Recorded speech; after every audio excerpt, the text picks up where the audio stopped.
Hello everybody, this is Eamon519 here, and welcome! New content, new update, new units. And by new units, I mean YuKong, because I still have not reached the 50-50 yet on Locha.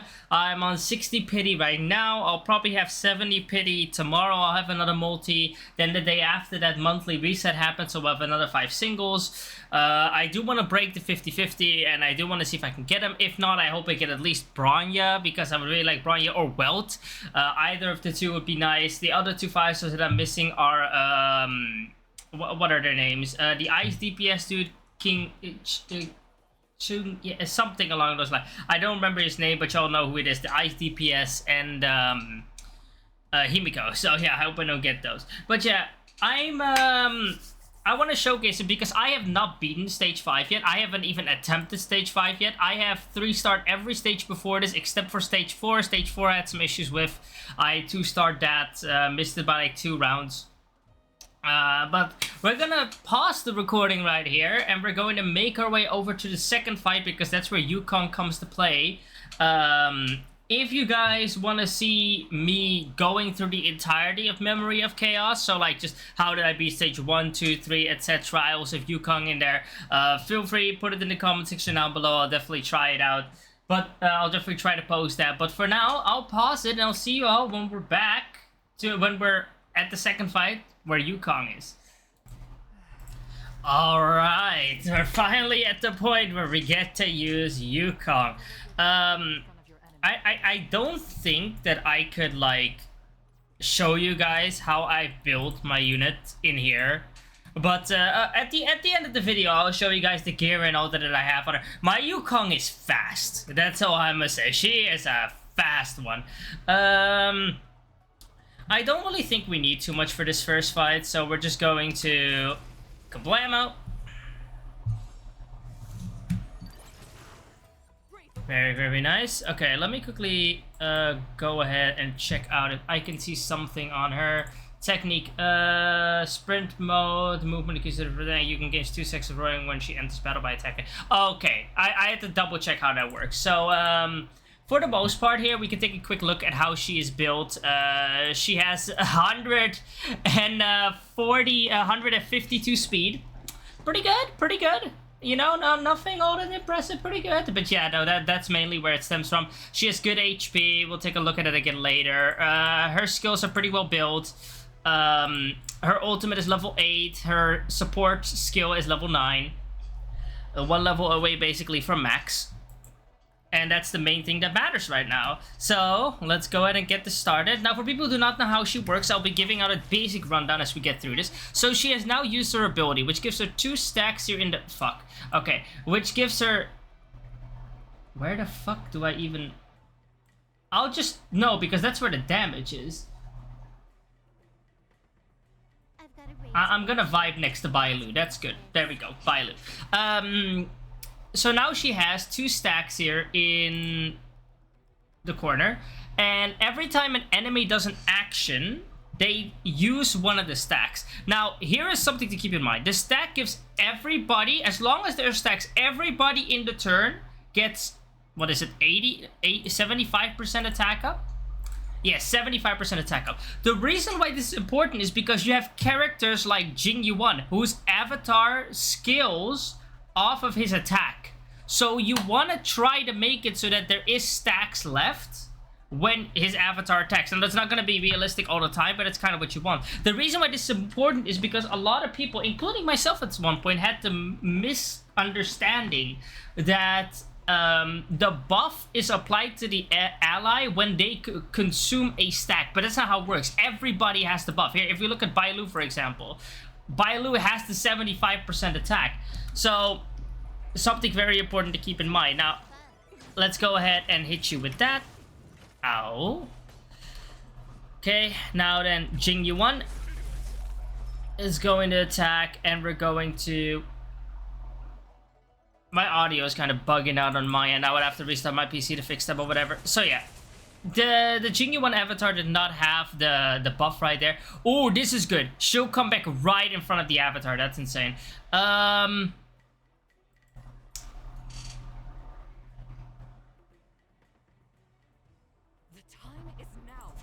we're gonna use her support, and we're not going to use her ult yet. Why? We'll get to that in a second, but there is a very specific reason that I am not using the ult right now.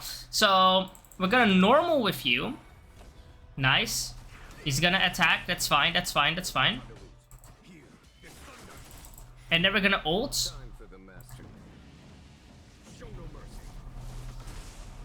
Okay, there we go, that's it. We're gonna ult with you, just to get the ult. I don't want to skill with her. Now, here is the thing, right? So, YuKong's ultimate does imaginary damage to the enemy. However, if you have roaring stacks left, then those roaring stacks, I'm pretty sure it's only those two, will give additional crit damage and crit rate to allies, which would apply to the avatar, is what I would like to believe. But here, let's see. So yeah, 26% crit rate, crit damage, all that kind of stuff, right? So here, now we'll use this. We will then activate the ultimate. If we look at, for example, right? If we look at Silver Wolf right now, right? She has 75%. Okay, no, that's not a good example. If we look at Jingyuan right now, right? He has 75% attack from Roaring Bowstring. Now, after I ult, and good damage, by the way. After I ult, you will see that he now has 75% increased attack, 26% increased crit rate, which puts him at like, what, 99.8% crit rate, is it? Yeah, and 99.8% crit rate, and 58% additional crit damage, which put him at 154. Absolutely mental. Now, once these charges run out, it is gone. But yeah, that's something to keep in mind. This will slow, lower effect. Now we'll ult with her to lower his defense even more. And then 78,000! Look at that! That setup is insane! Oh my god, I love it. But yeah, like, you can create moments like that where Jingyuan just does a ton of damage and just murders everything in his sight. Now, would I use YuKong most with Jingyuan? No, I would probably use Ting Yun. And this fight kind of just panned it out, or you panned it out the wrong way for that. But as you can see, she works really, really, really well. You just need to know how to build her, right? Because if you don't have a lot of speed, she doesn't come around very often, which means that you won't have her stacks up as often, which is just bad news, right? That's just, you want to have her support stacks up as often as possible. So we're not gonna... Okay, we're gonna use Bailu, Jingyuan.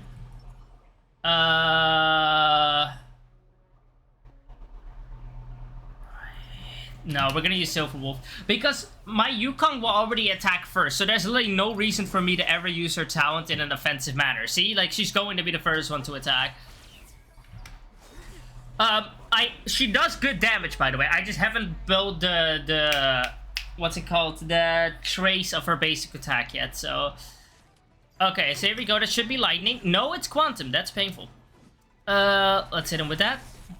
Okay, now all of the stacks are gone. It is what it is. What is this buff that she has? Basic attack deals an additional imaginary damage. Okay, so okay. That's what that is, right? Normal that. Good damage, but could be better. All right, we're.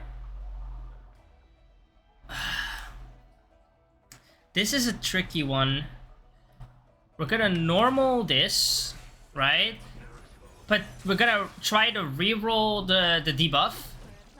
It's quantum again. That's just bad luck. That's just bad luck. Okay. The others still have invigorate, but you know. Okay. We're just having a little bit of bad luck right now, but it is what it is. We're very close to just getting a lot of ults again, so okay, there we go. Okay. Now, while you're still weak to quantum, I want to make sure that I land this. Break him. Yes! Okay, the lightning is on him now. Let's go, let's go, let's go, let's go, let's go, let's go, let's go. Okay, now we're now gonna just do nothing other than setup basically. This right here is just all setup.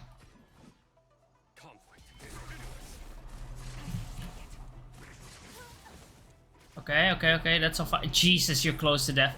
Okay, there we go.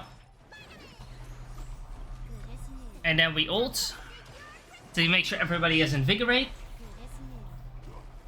But yeah, as you guys saw, like against like 4 different enemies, the avatar did like I keep calling it the avatar. The Thunderlord did like what? What? Why do I not have a skill? Oh, this game is ass. Okay, hold on. One more round of setup, that's it. Can I have fun this time? No. Okay, as you can see, 27,000 damage you did right there, but that was across 3 enemies in total, so that was not all that good. So, we're gonna normal here. Okay, that's fine, he attacked Bailu. Okay, he summoned some more allies, okay. Ult. Land this. Okay. This combat needs optimum. This is double speed. Here we go. 16,000 from Silverwolf's ult on a crit? Are you kidding me?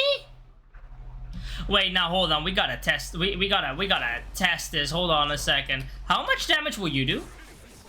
15k. Yeah, that's pretty good. But yeah, that was me, dude. I'm telling y'all, man. YuKong is so insane. She is absolutely mental. I'm telling y'all. I might even be able to do a multi in a bit. But yeah, let me show you guys off real quick. How did I build YuKong, right? So, first things first, we're gonna go over to her Lycone. Right now, I'm running Carve the Moon, Weave the Clouds. This is by far the best one to run on her. Another contender would be, of course, Planetary Rendezvous, but seeing as we have no other imaginary units besides Welt, and Welt is not really the best DPS, I recommend just running this one. Let's see what else we have. We wonder where we use the ultimate OL extra forward and advance forward by 80%. No. You do not want this. You do not care for this. This could potentially mess up like your order, you know. So you kind of just want to keep it the way it is. This one is absolutely well. When the barber used that skill, the next ally's action taken increases the damage by 16%. This would be nice, but as you saw in my game so far, it always went YuKong, Silverwolf, Jingyuan, right? Which, you know, basically meant that Silverwolf would get the additional damage, which, as you could see, Silverwolf can do damage with her ult, but, you know, it is what it is. Increase the wearer's break effect by 28% when the wearer attacks additionally regenerates 4 energy. This effect can only be changed. No, once again, another one that you don't want on her, because her support is not attacking, right? So this is probably by far, this is from the battle pass, of the paid version of the battle pass. This is by far the best one you can run on her as far as I know. I haven't seen the 5-star Harmony prints though yet, so it could be, you know, maybe those. Now as for my traces, this one at level 9. These two you want to just get up as soon as possible. Like the buff increases on them is just insane. Like 27, 61, 300, the 300 doesn't really matter. Let's see, you know, this damage goes up all the way from, like, what is it at the bottom, like 40? It starts off at 40 and then goes up to, like, 80. You want to get that. This is a nice one to get because she can do good, oh, geez, she can do good damage, but it's like,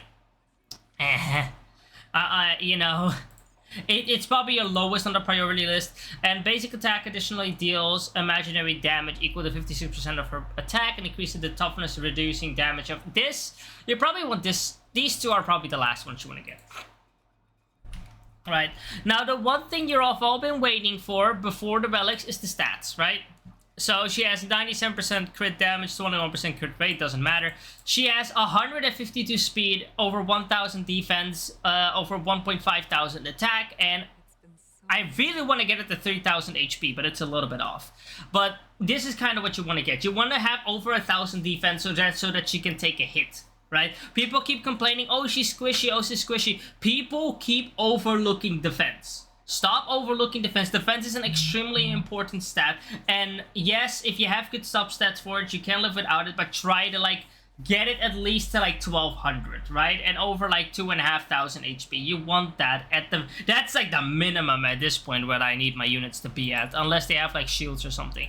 Now for relics, right? I'm running a full wheat set, which gives HP, which gives increased attack stats. And this is the most important. The wearer's speed increases by 6% and the basic attack damage increased by 10%. The speed is the main reason I do it. The speed is a must bring. 2-piece increase the wearer's max HP. When the wearer's speed reaches 120 or higher, all allies get attack plus 8%. Another one extremely important. Now, there is... Here is the thing, right? If you do not have a lot of speed, if you do not have the speed for it, you can run this set. It gives you more energy regeneration rate, which is always nice.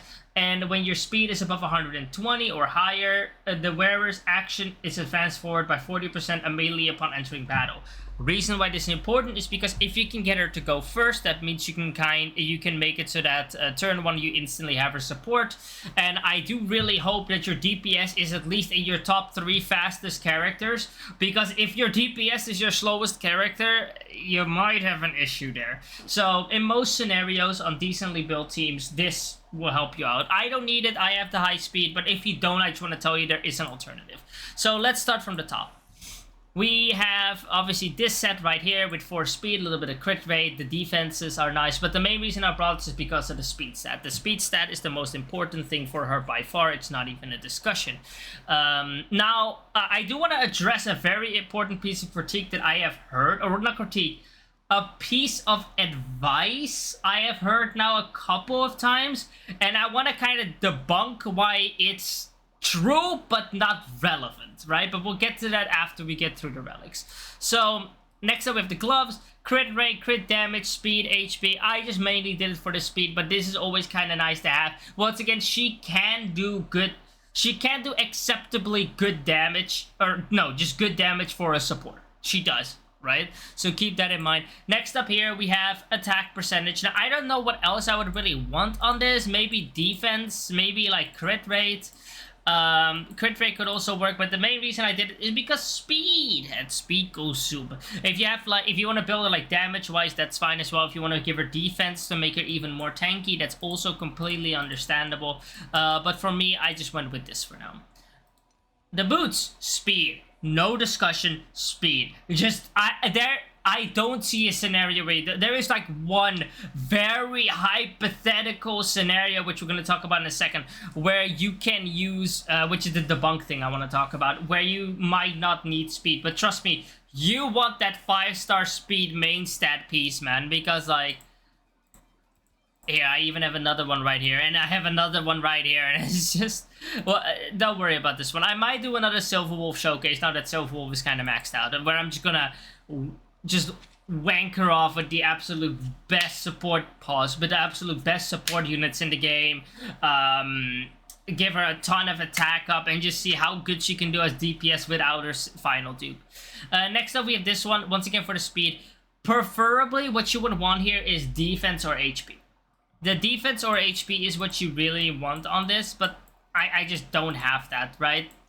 So I just went with the one that gave me a little bit more speed and a bit more defense percentage, and that was the end of that. This one, defense percentage, yeah, it is what it is, honestly. Optimally, what I would want if I got to make my own dream one will be defense percentage or energy regeneration rate percentage, one of the two. I would like speed as a substat, defense percentage as a substat, effect resistance as a substat, and I don't really care about the rest. Maybe break effect, maybe crit damage, maybe crit rate. This has 23% crit damage, by the way. I don't know which violent being decided to make this roll this way, but it is what it is. But yeah, now on to what I was gonna say, right? Here's something I've been hearing going around quite often that I wanna address. Let me move on over to the radio record. There we go. So what some people have told me is that in multiple different places, by the way, or at least one very specific place, is the argument of if you build your team optimally and everybody has, based speed off each other, you don't really need YuKong to have high speed, because you've just made it so that your rotations are always perfect, right? And that your units will always go in the exact order that you want them to. And it's like, yes, if you are only going to run YuKong in one team, never in another team, you have the perfect speed substat so that it always works out. You have perfectly calculated how it works, where a unit with a certain amount of speed can attack multiple times in a turn. You have made sure that there is no character on the team that buffs ally speed. There's no Bronya there's no Bronya that can push allies further. There is no unit like Asta with the special light cone that boosts allies forward whenever you ult. None of that, then sure. But here is the issue with that argument, right? It's irrelevant. It's dumb, right? It's like, oh, well, yeah, if you do this one really specific scenario, people keep making new teams all the time. Memory of Chaos literally makes you create different teams all the time. Right? That's the whole point of it. And even besides that, people for fun would probably want to run her with other characters. She is one of the 2 best support units in the game when it comes to attack. Well, okay, 3 best support units in the game when it comes to attacking. And she is in 1.2 going to be the best free-to-play support unit in the game. People are gonna want to run her with every new big DPS that they get. So the argument of, oh, well, I mean, if you always run it on one team with an optimal setup and make sure that every unit on your team has good speed stat and you calculate how it all goes, because once again, they can loop the turn, right? Right? It's not relevant. Now, if this game worked that every character can only attack once per turn and that's it, right? They cannot loop the turn counter. It is once per turn and that's it. Then yes, you could probably even consistently do it across multiple teams. That's fine. However, it's just not the case here. So, I want to address that, like, yes, you could do that, but just to make sure that you're able to run her in as many teams as possible, as many diverse teams as possible, make sure that you give her as much speed as possible. How much speed would I recommend? At least above 140. 140, I would think, is the minimum. Right? If you like 120 to 140 is like, okay, it's acceptable, but you really need to work her up a bit more. 140 is good, and 150 plus is around like, yeah, fine. You don't need to really. If you get more than that, then so be it. But you don't really need it. Right? Below 120, you need some work done. Unless, of course, you're still using 4-star relics. But below 120, yeah, you're not there yet. You're not quite there yet. So yeah, that's been my showcase for YuKong. Let me know, what are your guys' thoughts on YuKong so far? I think she's amazing. I cannot wait to do more content with her. I have used her in every Memory of Chaos stage that I've cleared so far, from all the way from 1 to 5. I want to keep going, so let's see how far we can get with that. If you guys want to see any more Memory of Chaos content, let me know. I'll probably do another Silver Wolf showcase where I try to just make her the main DPS unit. The Silver Wolf showcase that I did before was when she was not built very well. It was mostly to show her utility. And of course, I think I'm going to be making a very interesting video about the future of Honkai Star Rail, and is the game doomed, basically. It's not, but there is some concerns that I'm seeing around the community. There's some concerns I'm seeing around people that don't really play the game properly. So I do want to kind of address that, and I hope you guys will come over and watch that as well. I've been your host, Eamon519. I want to thank you so much for watching, and I'll see you all in the next one. Bye-bye.